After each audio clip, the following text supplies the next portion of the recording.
He's always been more my type. She confessed about my best friend, so I walked away from both. Now they hate each other, and she's begging me to come back. Hey viewers, before we move on to the video, please make sure to subscribe to the channel and hit the like button if you want to see more stories like this. Thanks. I came home from work early that Tuesday because my project finished ahead of schedule. I was excited to surprise Emma. Maybe we could grab dinner somewhere nice, celebrate a little.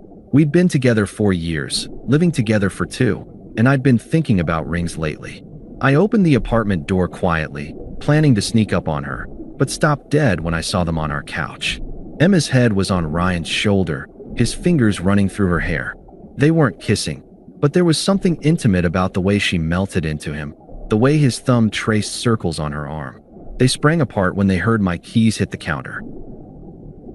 "Jake," Emma said, her voice pitched too high. "You're home early." Ryan stood up fast, running his hand through his hair. "Hey man, I was just..." "What was that about?" I asked. "Nothing," Emma said quickly. "We were just talking. Ryan was helping me with some stuff." "Dude, it's not what it looked like," Ryan added. "She was upset about work." I stared at them. Emma's cheeks were flushed, and Ryan couldn't meet my eyes. "With your hand in her hair? You're being paranoid," Emma snapped. "We're allowed to be friends." Ryan was my best friend since high school. 10 years of friendship. He'd been there when my dad died, when I got my first job, when I met Emma. He was supposed to be my best man someday. Over the next few weeks, things got weird. Emma's phone was always face down now. She started having girls' nights 3 times a week, coming home late with stories that didn't quite add up. Ryan canceled our standing basketball nights. Always had some excuse about training clients or family stuff. Then I found his gym towel in our laundry basket. Again, I found Ryan's towel in our laundry again, I said, holding up the black towel with his gym's logo. Emma sighed without looking up from her laptop. So why is it here? He works out here sometimes. Uses our shower. Is that a crime? When what? When does he work out here and shower? I haven't seen him. She finally looked at me, and I saw something flicker across her face. Guilt, maybe. Or relief. "Fine," she said, closing the laptop. "You want to know?" "Yes, something's been happening." My stomach dropped. "For how long?" "Does it matter?" "Jake, he's always been more my type. He gets me in ways you never have." The words hit like a physical blow. "Your type?" "We've been together 4 years. And I've been settling. Ryan makes me feel alive. You make me feel safe. Boring safe." The front door opened, and Ryan walked in like he lived here. Which, apparently, he basically did. "Emma, you don't have to." He started. "No, he deserves to know," Emma interrupted. "I've been in love with Ryan since we all met. I just thought I should be with the nice guy first." I stared at them. For years. For years of planning a future, of saving for a ring, of thinking about kids and houses and growing old together. And she'd been settling. "How long?" I asked. 3 months, Emma said. "But emotionally? Always." "Okay," I said. Emma blinked. "Okay, that's it. What do you want me to say?" "You love him. You've been lying to me for months." "I didn't plan this. It just happened. For 3 months it just kept happening." Ryan shifted uncomfortably. "Look man, I'm sorry. We didn't want to hurt you. But you did anyway. We can all still be friends," Emma said quickly. "This doesn't have to ruin everything." I looked at her, really looked at her.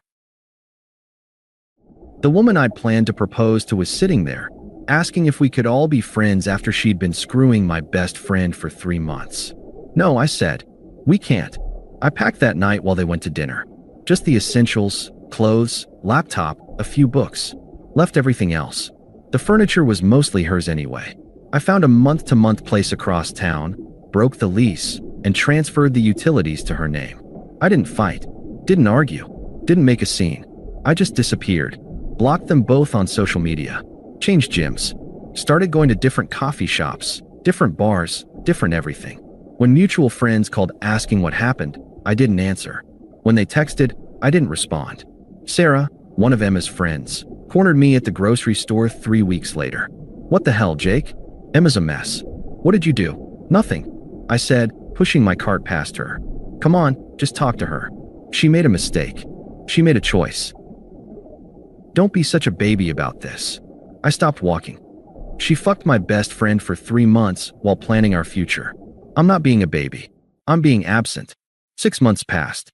I got promoted at work, started therapy, joined a hiking group and made new friends, bought a mountain bike, learned to cook actual meals instead of living on takeout. I thought about Emma sometimes, but it was like remembering a movie I'd seen once. Distant, unimportant. Then the text started. Hope you're doing well. Thinking about you. Can we talk? I didn't respond to any of them. The calls came next, which I declined. Then emails, which I deleted unread. Emma's sister called me at work. She made a mistake, Lisa said without preamble. She's learned her lesson. That's not my problem. You loved her for 4 years. That doesn't just disappear. You're right. It doesn't just disappear. It gets killed. Jake, please. She's really struggling. She chose Ryan. She can talk to him. There was silence. Then, they broke up. 2 months ago. Okay. That's all you have to say. What do you want me to say, Lisa? That I'm sorry her affair didn't work out. Don't be cruel. I'm not being cruel. I'm being honest. Sarah tried next, ambushing me at my new coffee shop. She's really struggling, she said, sliding into the chair across from me. Maybe you could just talk to her? No. Come on. You're being cruel. I'm being absent. There's a difference. She realizes what she lost. Good for her. Jake, she loves you. She always has. I looked up from my book. She loved Ryan too. At the same time. For 4 years, apparently. It was a mistake. It was a choice. A choice she made every day for 3 months. Emma started showing up at my apartment building. I'd see her car in the parking lot. Letters slipped under my door. Long, desperate letters about how sorry she was. How much she missed me. How Ryan had used her. I threw them away without reading past the first few lines. The text got angry. You can't ignore me forever. We need to talk about this like adults. I'm trying to apologize and you're being a child. I blocked her number. Then she found my new gym. I was finishing a set of deadlifts when I saw her hovering by the entrance, scanning the room. She'd lost weight, not the good kind. She looked hollow, tired. Her hair was lank, her clothes loose. She spotted me and walked over like she was approaching a wild animal. Jake, please, can we just talk? No, I made a mistake. The biggest mistake of my life. I'm sure you did. Ryan was nothing. He used me. He never loved me like you did. That's unfortunate. She flinched. Don't you care? Don't you care that I'm hurting? I looked at her, really looked at her. Once upon a time, this woman's pain would have destroyed me. I would have moved mountains to make her smile. Now I felt nothing. Less than nothing. No. How can you be so cold? We had 4 years together. You threw away 4 years for 3 months with Ryan. That was your choice. I choose you now. I'm choosing you. I picked up my water bottle and gym bag. You don't get to choose me anymore. That option expired when you chose him. Her face crumpled, then hardened. So that's it. You're just done. I was done the day you told me he was always your type. You just didn't notice. I walked toward the exit. She followed. Jake, wait. Please. I'll do anything. I stopped and turned around. The other gym members were staring now, but I didn't care. Anything. Hope flickered in her eyes. Yes, anything. Go back in time and don't fuck my best friend. I left her standing there. My hiking buddies were waiting by the front desk. Mike and Jordan, guys I'd met in my new life. Good guys. Honest guys. Everything okay? Mike asked. Yeah, I said. Everything's fine. Who was that? I looked back through the gym's glass doors. Emma was still standing where I'd left her, staring at the floor. Nobody, I said. And for the first time since that Tuesday when I came home early, it was completely true. She was nobody to me now. Not an enemy, not a lost love, not even a bad memory that kept me up at night. She was just nobody. 3 months later, I heard through Sarah that Emma had moved back in with her parents. Ryan was dating someone new, a 22-year-old he'd met at his gym. Emma had tried to get back into our old friend group, but she'd burned those bridges by constantly talking about our relationship, making everything about her drama. I felt nothing hearing this news. No satisfaction, no sadness, no anger. Nothing. I was seeing someone new by then. Claire, a teacher I'd met on a hiking trip. She was kind and funny and had never once made me feel like I was settling or being settled for.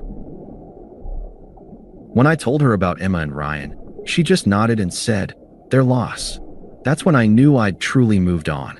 Not because I'd found someone better, but because I'd found someone who saw my worth instead of cataloging my shortcomings. Emma texted me one last time, from a number I didn't recognize. I saw your pictures with her. You look happy. I'm glad. I deleted it without responding. Because she was right. I was happy. And she had absolutely nothing to do with that happiness.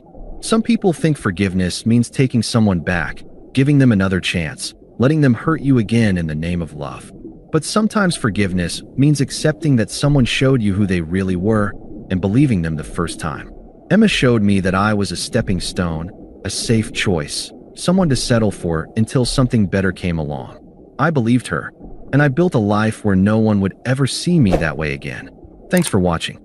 Make sure to subscribe to the channel and hit the like button. What do you think about this story? Share it in the comments.